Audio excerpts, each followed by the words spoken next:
ما تقوم به إسرائيل، وإني يجب أن أقف مع الحق حتى لو كان الأمر على حساب نفسي، فندين ما تقوم به إسرائيل.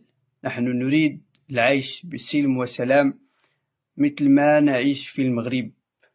وفي الختام، الله يبارك في عمر سيدنا جلالة الملك محمد السادس، وإني لأدعو أن يحل السلام في العالم، ولأول مرة سأقولها للعالم أو للعلن: تعيش فلسطين.